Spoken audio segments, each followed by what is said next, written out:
आपल्या पुढे कविता सादर करणार आहेत आपल्या सगळ्यांचे लाडके दिग्दर्शक आणि अभिनेते माननीय श्री महेश मांजरेकर सर. ज्यांच्याकडे पाहिल्यावर मला कायम हेच म्हणावंसं वाटतं, ओळखलत का सर मला? कधीतरी सिनेमात काम द्या आणि फक्त लढ म्हणा. बघ संकर्षण, हां सर. तू नाटककार झालास,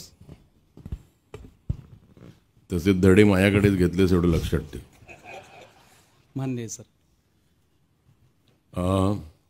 एकतर हाय म्हणून आम्हाला कॉम्प्लेक्स आलं, इतक्या कविता म्हणत असतो ना आणि त्यात काही कार्यक्रमही करतो. तो मला माझा आणि कवितेचा फार संबंध नाही, फक्त लहानपणी खूप वेळा कविता कविता म्हणायचो, कारण माझ्या मोठ्या बहिणीचं नाव कविता होतं. आणि राजसाहेब म्हणाले कविता म्हणायची आहे म्हणून कोण नाही म्हणतो.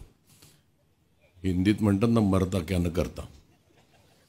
असं ते मी आपला एक प्रयत्न करतो. स्पृहाने जे एक नाव घेतलं वैभव जोशी, खूप गुणी कवी आहे, त्यांची कविता आहे. अभिजात भाषा ही मोहर लखलखली, लाखो करोडो हृदयातून झगमगली. अभिमानाची फुंकर पडता ठिणगी धगधगली. पायवाट ही ध्येय जिद्दीने चाले क्षितिजाकडे, मराठी पाऊल पडते पुढे. हजार वळणे हजार वेशी, झेंडा फडके देश विदेशी. सीमोल्लंघन करण्याची ही परिसीमा झाली. माय मराठी वाजत गाजत दिल्लीला आली. 10 दिशांतून महाराष्ट्राचे दुमदुमले चौघडे, मराठी पाऊल पडते पुढे. यात एक काहीतरी एक टंग ट्विस्टर आहे, अडकलो तर सांभाळून घ्या. मरगळलेली कात टाकुनी, शाई वाहे रक्तामधुनी. सालनकृत देखणी कधीही भाषा रणरागिणी. सळसळणाऱ्या समशेरी सम सळसळती लेखणी.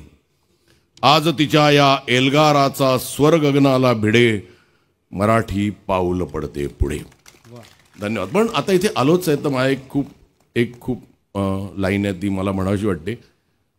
ती म्हणतो आणि माझी कविता संपवतो. झटकून टाक ती राख, नव्याने जाग पेटू दे आग मराठी आता. डोळ्यात फुले अंगार भगवा रक्तात, जागू दे आज भवानी माता. ओ राजे जीर जीर, ओ राजे हो जी जी. धन्यवाद.